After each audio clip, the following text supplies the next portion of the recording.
Oh, howdy folks, I'm Aaron, welcome to Lowe's Joinery, and today's video we're going to be making a cross. Stick about if it's something you're interested in.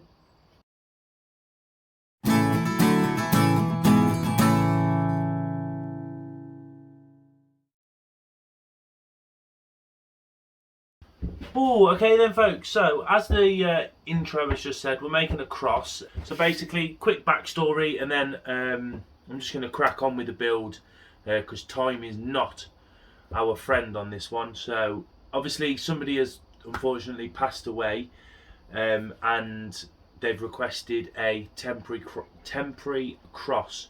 It's quite big. I've managed to size it down a little bit. He wanted it 7 foot tall, but I've sized it down a little bit. So he dropped off this, which he bought locally. The gentleman sold it him as mahogany, which I believe is what the casket is made from. But I don't think this is mahogany at all. I think this is a bit of Iroko. But nonetheless, we're going to make it look like mahogany somehow. So yeah, just a standard simple cross, half lapped on the jointing pieces, and then probably a bit of a chamfer on the sharp edges, and then obviously stain and lacquer it. So without further ado, I am going to crack on.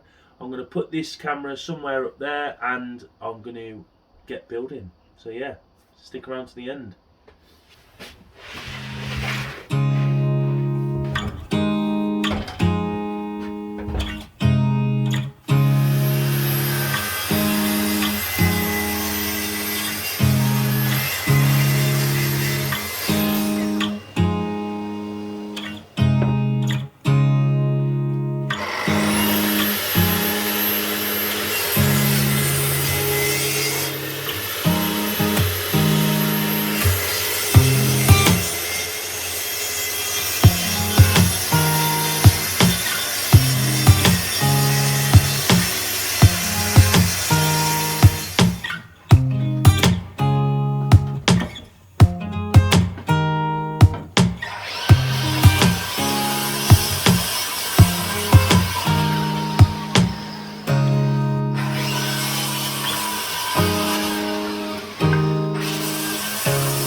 Okay then folks, so video finish, cross is done.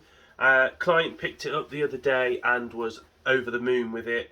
So I hope the rest of the family are really. If there is any questions about it, just pop them in the comments below and I'll do my best to answer them. I am very busy, so I don't get a chance to go through all of them, but I do try my best. So as I said in the start of the video, I don't think this is mahogany. I think this is a bit of Iroko, which is an African hardwood, I believe, like mahogany. But so we obviously stained it. That was a cherry stain, which I think is quite ironic really. You have to use a different species stain to get the colour that you want. The mahogany stain was just too brown. So I really don't think there's much else to say about it, apart from if you did like the video, please do give it a thumbs up, like and comment, and if you think it was worthy, please do consider subscribing and hit that bell icon. That will notify you when a new video is coming out. Also, I do have a Patreon set up if anybody would like to donate just to help keep the channel going. I would really appreciate that. Link is in the description box below. I also have a buy me a coffee as well, if anyone wants to make just a one-off donation, and there is also a super thanks and membership as well. So there's a lot of different options. If people do want to try and support the channel, I would really appreciate that going forward. I'm going to leave it there though folks. Thank you very much if you stuck around till the end. I love you loads, stay safe in the workshop, and I will catch you on the next one.